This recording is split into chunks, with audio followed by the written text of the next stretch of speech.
So the NHL is currently talking about its 100 years. And it's true. The first year of the NHL was 1917-18. I hold in my hand a Century of Hockey Heroes, which dates back to prior to that date. Now, this is a book I've gone through before, but that was last summer. That's like forever ago. I want to discuss legends that we may hear the name of, but we may not know a lot about.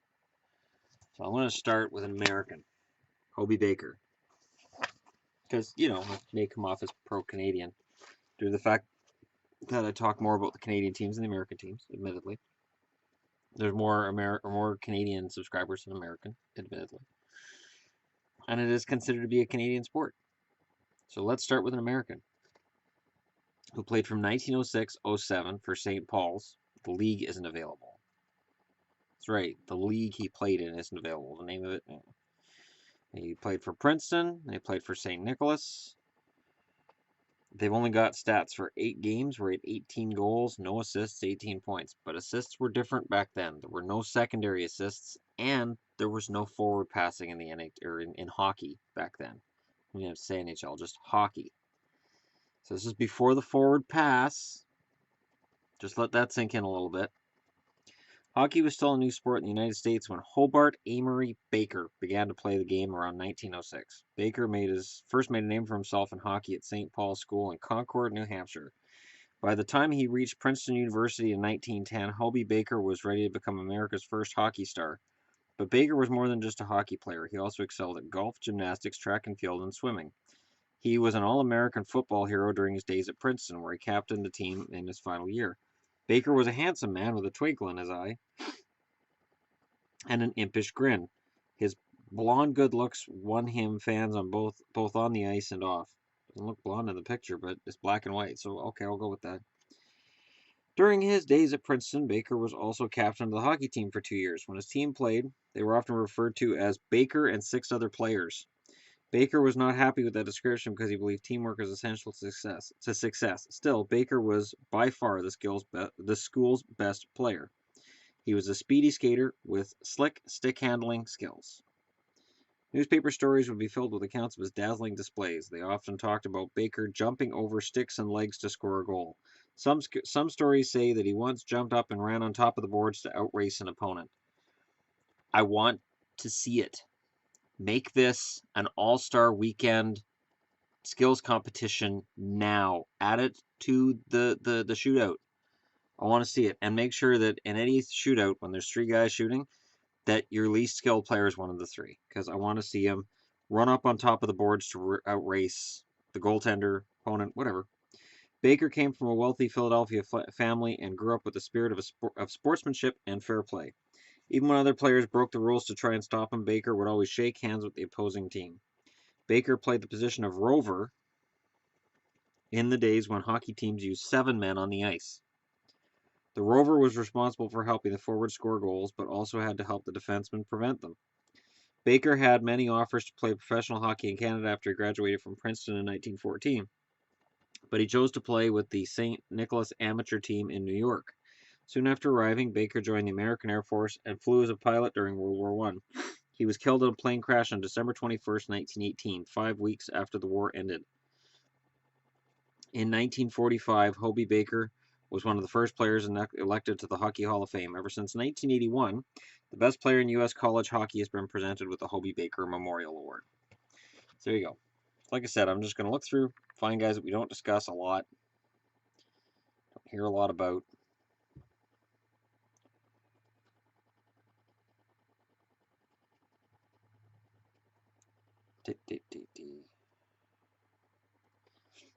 This book was done, though, in 2000 for the century of hockey being the 20th century at the time.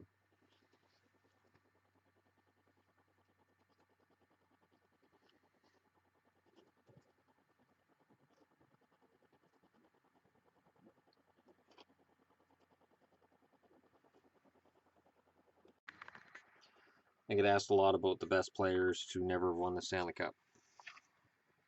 I give you Marcel Dionne.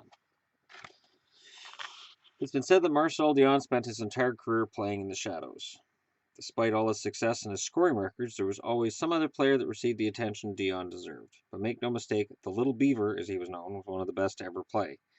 Dionne was short. He's 5'9", but solid as a tree trunk. He was strong in his skates and could plow through the defense. After a great junior career with St. Catharines, Dionne was drafted by Detroit the same year Guy Lafleur was drafted by Montreal. While the Flower garnered headlines, Dionne gathered goals and set an NHL rookie record with 77 points. Yet, when it came time to hand out the top rookie award, Dionne was overshadowed by a lanky goalie from Montreal named Ken Dryden. In each of his first 4 campaigns, Dionne improved his overall play. He was named captain of the Wings in 74-75 and set a Detroit single-season scoring record with 120 points that same season. After his record-breaking season, Dionne decided to leave Detroit and sign with the Los Angeles Kings.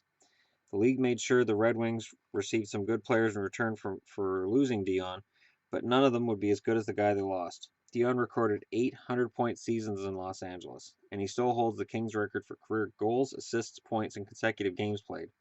In 79-80, he won his only NHL scoring title, but once again his achievement was lost in the shadows. Even in his finest season, a kid named Gretzky stole most of the headlines. Although the Kings had a solid team lineup, they never advanced very far in the playoffs. In March 1987, Dionne was traded to the New York Rangers. Dionne hoped the Broadway Blue Shirts would give him a chance to win the elusive Stanley Cup, but he fell short of his goal. Like Joe Perreault, Harry Howell, and Bill Gadsby, Dionne entered the Hall of Fame without a Stanley Cup ring on his finger. But like those players, he remains one of the greatest of all time. 1,348 games, 1,771 points, 1,040 assists. He was one of the greatest ever. In his 2 years and a little bit with the Rangers, they only made the playoffs the one time, and he played 6 games. Yeah, that's too bad.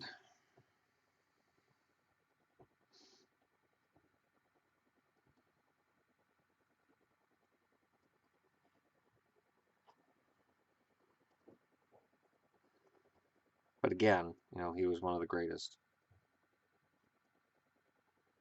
I can't qualify him in there. Everybody knows who Gretzky is, so can't talk about Gretzky or Hasek.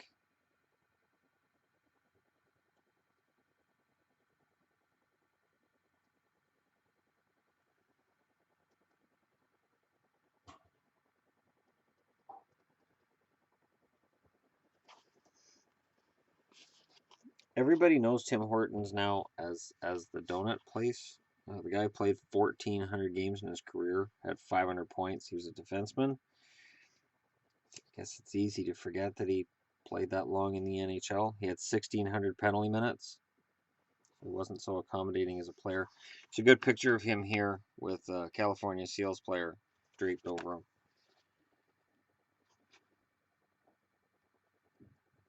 Corey Howe, Bobby Hull, Brett Hull, Jaromir Jagr.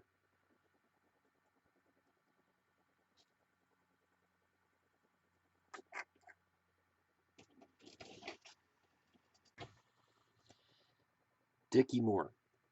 Dickie Moore was a swift skater and stylish stick handler. He also had a hard, accurate shot. With his collection of skills, it's not surprising that Moore was one of the top offensive talents during the NHL's 6-team era. He was also one of the game's toughest players. Moore was also called Digging Dickie because of the way that he would dig in the corners to battle for the puck. His aggressive style resulted in lots of injuries, but Moore usually played even if he was in pain. Moore was born in Montreal and was a star in his hometown even before he signed with the Canadiens. He helped 2 different Montreal teams win the Memorial Cup as Canada's junior hockey champion before he entered the NHL in 1951-52. He helped the Canadiens win the Stanley Cup in 52-53, but did not earn a regular spot on Montreal's roster until 54-55. Over the next 5 seasons, Moore was one of the key reasons why the Canadiens set an all-time record with 5 consecutive Stanley Cup championships. In 56-57, Moore made his first appearance among the NHL scoring leaders. He had 58 points in 70 games that year. 1 year later, he was the best in the league. Moore led the NHL with 38 goals in 57-58 and won the Art Ross Trophy with 84 points. That's in 70 games. Despite playing the final 3 weeks of the season with a cast on his broken left wrist, in 58-59, Moore led the league with 41 goals and added 55 assists. to win his second straight scoring title. His 96 points that year set a new NHL record. It would be another 10 years before the NHL had its first 100-point players. Moore was the first All-Star. Moore was the first team All-Star at left wing in both 57-58 and 58-59. He was a second team All-Star in 60-61. Dickie Moore retired after the 62-63 season, but he couldn't stay away from the game. When Toronto coach Punch Imlach invited him to make a comeback, Moore joined the Maple Leafs in 64-65, but retired again after that season. He only had 6 points in 38 games in the regular season for Toronto that year, and 2 points in 5 games in the playoffs. In 67-68, the NHL added 6 new expansion teams, and Moore returned to the league as a member of the St. Louis Blues. He helped St. Louis make it to the Stanley Cup Finals that year, then retired for good after the Blues lost to Montreal. Moore was elected to the Hall of Fame in 1974. He had 8 points in 27 games that year with St. Louis in the regular season, but in the playoffs had 14 points in 18 games. So, Dickie Moore. Just trying to cover guys you don't hear a lot about. Moore had 6 Stanley Cup rings when he retired.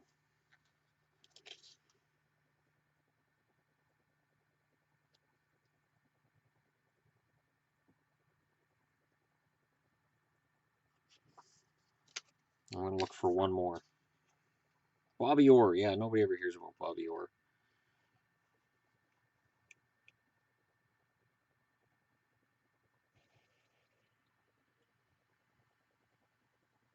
Yeah, Brad Park. We'll end on Brad Park because the 70s are kind of known as the Bobby Orr era for good reason. You know, 60s and 70s was all Bobby Orr. But Brad Park, I remember in the 80s watching hockey when I got into it, I remember thinking, this guy's a really good defenseman. Before I cheered for Boston even, I remember thinking that Brad Park was a really good player. And my dad liked Brad Park even though he didn't like Boston. If Brad Park had played at any other time during the 87-year history of the NHL, he may have been called the game's best defenseman, but since he had to share the spotlight with Bobby Orr, he really didn't receive the attention he deserved. What I just said. While Orr was touted as a future superstar when he was still a teenager, Park was relatively unknown. A Toronto native, Park's original rights should have belonged to the Maple Leafs. However, a front office foul up by the Leafs allowed Park to slip through their fingers. That's when, if you're born in Toronto, you belong to the Leafs. If you're born in Montreal, you belong to the Habs. That's why Montreal and Toronto were so damn good for so damn long in the original Six League. The New York Rangers believed Park would become a steady rearguard after some practice in the minors, but after only 17 games in the minors, Park was promoted and he never looked back. Part of Park's early appeal was his work ethic. He loved laying out thunderous body checks, and he was a demon in the corners. He also could fire low, accurate shots at the net that were easy to tip but hard to defend. What impressed his coaches was his confidence. By his second season, he was already the team's on-ice general who controlled the ice and the tempo of the game. I said ice twice in the same sentence. That's poor. The Rangers' offensive system depended on Park's ability to lug the puck from end to end. Sure, he made mistakes, but he never made excuses. Over the next 17 years, Park earned 9 trips to the All-Star game. He scored 10 or more goals 12 times, including 3 20-goal campaigns. An aggressive playmaker who could take a hit to make a clean pass, Park earned at least 40 assists in 9 different seasons. In November 1975, Park was dealt to Boston, ironically to replace Bobby Orr, whose knees were giving out on him. Park continued to play intelligent, effective hockey under the guidance of coach Don Cherry. In 77-78, he tied a career high with 57 assists and was one of a record 11 Boston players to record at least 20 goals. In the 1978 playoffs, he led the Bruins in scoring with 9 goals and 20 points. But the Bruins were still unable to win the Stanley Cup title that Park wanted so badly. Despite 3 trips to the finals during his career, Park was never able to sip Stanley Cup champagne. Played 1,113 games, had 896 points, 1,429 penalty minutes. Played tough. And he finished his career in Detroit. He played 161 playoff games, had 125 points. Both years he was with Detroit, he only played 3 playoff games, no goals in those ones.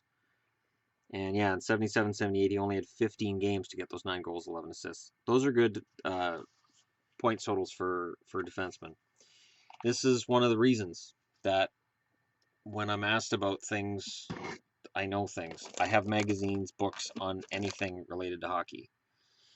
And it's fun to look through because it's fun to look at guys who, hey, look, they're in the Hall of Fame. I have no idea why. The Hobey Baker Award, that's why it exists. Because Hobey Baker was a pretty damn good hockey player. Now, for other news of today, I got this magazine yesterday. Notice who's on the cover. I know you guys get upset that I talk a lot about this team. Some of you do, and some of you think I should talk about them more. The fact is, this team is all the rage in Canada right now, whether we like it or not. And as long as they're sitting in or near a playoff spot, they're going to be all the rage. But for today, I've discussed the wonders of players who have been in the NHL and might be kind of forgotten. And next up, I'm going to discuss some rookies that maybe are slipping below the radar and what I've seen of them as comparatively speaking to what the magazine here has to say about them. Because rookies are tricky. All right, thanks for watching, and I will talk to you all again very, very soon.